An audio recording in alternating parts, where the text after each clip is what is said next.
Cowboy fans and YouTubers? It's that V.A. Dallas Cowboy fan coming back at you. Thank you for liking, sharing, subscribing, and commenting down below. I make these videos for me and you, and at times, they are therapeutic. This time, I'm not so sure. I've done it before, and I'm going to do it again. The Cowboys are making me question them. They really are. I really don't know what to say anymore. Because all week, we were led to believe with good practices, Van Der Esch will be good to go to play against Arizona on Monday night. That's what everybody's been saying. That's what all the coaches have been hyping up all week. And then I see an article today that says the Cowboys won't play Van Der Esch unless there's 100% chance he will not be hurt himself or something like that. So now begins the backtracking. I mean, if you knew that he wasn't going to be healthy and ready to go, then why even start putting out the articles? Why even start mentioning him? Don't do it. He's not even on the active roster yet. That's why his name hasn't shown up on the injury reports, because they haven't even activated him yet. So it's now Saturday, and you're wondering, well, if he's healthy and can play on Monday, why haven't they activated him? So you have to question, is he going to play or not? I mean, this is what I'm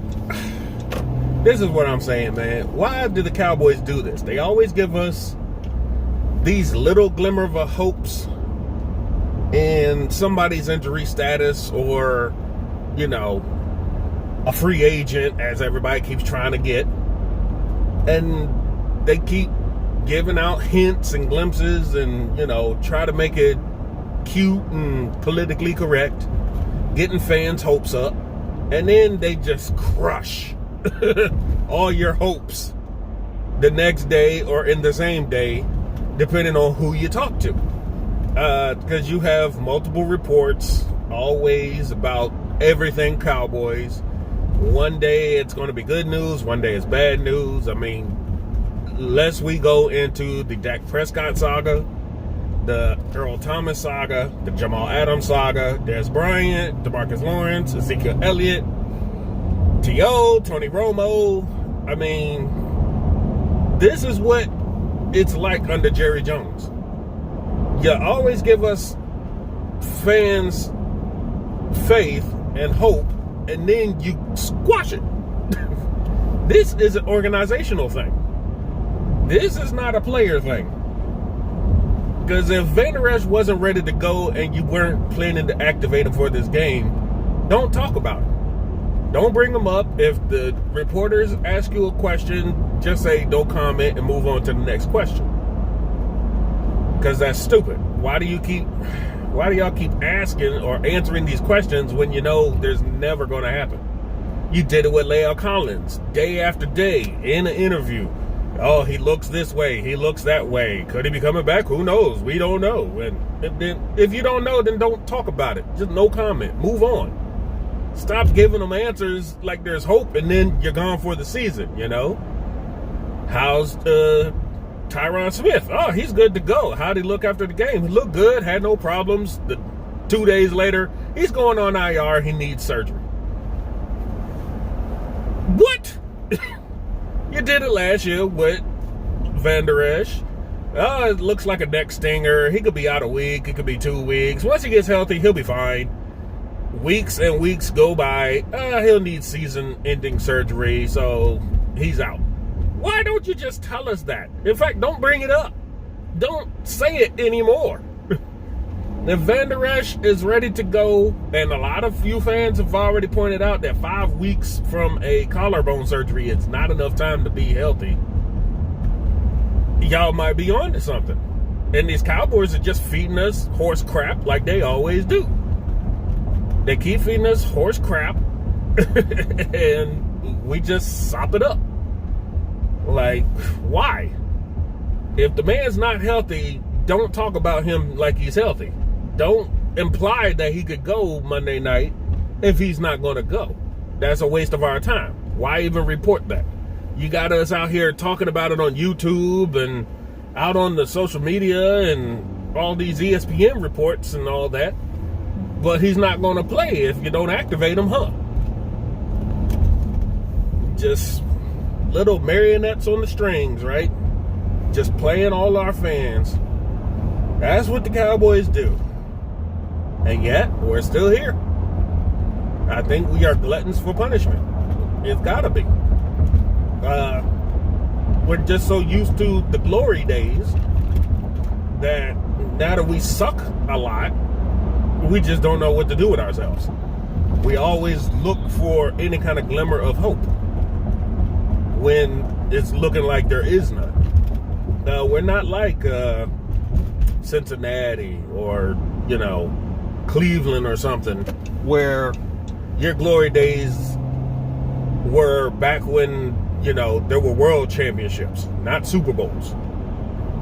Then you've had nothing to look forward to because you haven't stepped foot on that stage. You know that there's a chance that you're going to be mediocre. We have touched that success. We have touched it 5 times. And now that we have touched it, we can't let it go. We got to get more. We got to have it. We're fiending for our 6th championship. We need it. We want it. But this organization, don't know what to tell you. You just can't seem to have faith in these Joneses because they're double entendres, they're double speak, their interviews. You just don't know what to believe, For how many years now we've been talking about Dak's contract and his money and what he's worth and blah, blah, blah, and how we love him and all that stuff. But you haven't paid him. You haven't shown that he's worth what he's talking about. You haven't. It's your actions. It's not your words anymore. It's your actions. Because your words didn't mean squat when Romo got his money because you didn't say anything. You just gave him the money and you're like, well, why? You're coming off of 8-8 seasons for 3 years. Why is he getting money? Y'all didn't back talk and take 2 years to figure it out and franchise tag him, huh? So we're not exactly having much faith in this organizational front office to believe anything they say. That's why I tell y'all, don't listen to what Jerry Jones says. Commenter on my last videos said that, David Irvin has great rapport with Jerry Jones. That's great. Doesn't mean a thing. Does not mean anything. I could have great rapport with Jerry Jones, but it doesn't mean I'm going to be a player.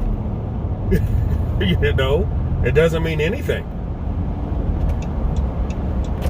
Having any kind of Jones back you up is a basis for nothing in this league. So I wouldn't even take that. You can have great friendships outside of football. Doesn't mean that you're squat on the field. Let's just put it out there. Doesn't mean a thing. Wasn't him and Jason Garrett and Romo and Witten and DeMarco Murray and Des Bryant and most of those guys all buddy with Jerry Jones, and where are they now? All gone. Not one of them still here. The only guy who doesn't get any love is our long snapper. And most people don't even know his name. So, it's L.P. Ledaker if you're looking for it. And, having faith in this organization as a whole is just a roller coaster. It has its ups, its downs, its ebbs and flows. We get conned into believing one season just to have the rug thrown from under us the next season.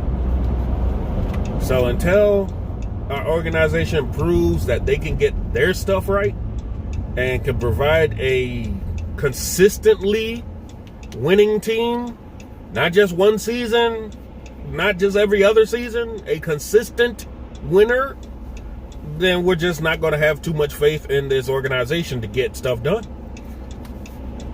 You could change coaches, you could change players, and in the end, who's at the top of this? Who's never left? Who is the only reason we haven't won championships since the 90s? Who's been the owner? GM. Every year. Nothing's changed. It hasn't. And there's only one factor in the end that can change all of our fortunes. And that's to get rid of our GM, who happens to be the freaking president and owner. Let's just face facts. Nothing seems like it's ever going to change until that happens. So we can continue to follow this team, and we shall. And we're going to get played for hyping ourselves up as we do. And we're going to get extremely mad when we lose. Is what we do. So, I don't know what to tell you. If Van Der Esch gets activated to play, great. If he doesn't change a thing. We just wasted our whole week talking about him coming back for nothing. I just hope the guy's healthy in the end. Because that's 2 injuries right around that neck area, and you hope nothing serious comes of that, because later in life, that stuff's going to come back on these football players. He may not know it now because he's young, but when you get up there with some of these 40, 50-year-old former players, you might not be able to be walking as good as you thought anymore, because your collarbone's jacked up, your spine and neck has been jacked up all these years. You just won't be the same. So, I hope he's 100%. I hope he's healthy. If you're not going to play him Monday, then don't play him Monday. This defense is just going to have to figure it out themselves, like we've been saying week after week. And if he's not ready to go, he's just not ready to go. Well, I'm done ranting a little bit there. Hope you guys have a good weekend. Get ready for game time on Monday night. Unfortunately, I've been working, so I will not get to see that game. Crap. But I hope you guys all enjoy it for me. If I don't make another video before then, go Cowboys. And if anything else happens, we'll get it to you. Till then, take care, stay safe. Be a Dallas Cowboy fan. Out.